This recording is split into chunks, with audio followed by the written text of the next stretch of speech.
بسم اللہ الرحمن الرحیم۔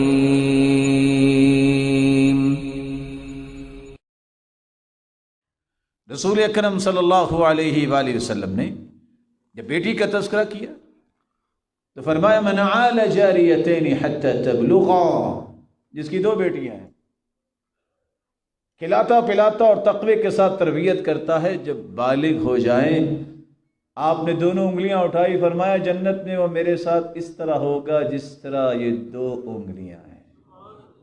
آج کسی کے گھر میں 2 یا 3 بیٹیاں پیدا ہو جائے پورے خاندان کے چہرے بگڑ جاتے ہیں۔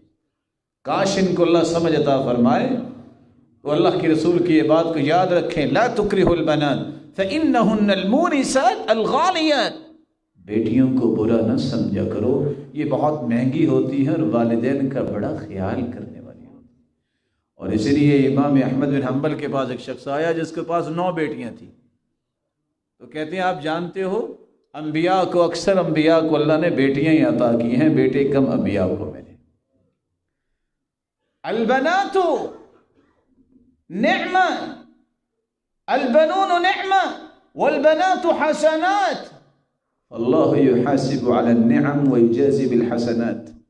اور کتنی اچھی بات کہی سلف صالحین نے کہ بیٹے نعمت ہیں اور بیٹیاں نیکیاں ہوتی ہیں، نعمتوں کا تو حساب ہوگا اور نیکیوں کا تو بدلہ ہی ملے گا۔ لیکن آج کسی کے ذہن میں یہ بات نہیں آتی، اس سے نفرت کس بات پہ ہوتی ہے کہ بیٹی، آپ ذرا بتائیے میرے محترم، نفرت کرنے والے آپ کی والدہ محترمہ وہ کسی کی بیٹی نہیں تھی؟ نفرت کس بات کی؟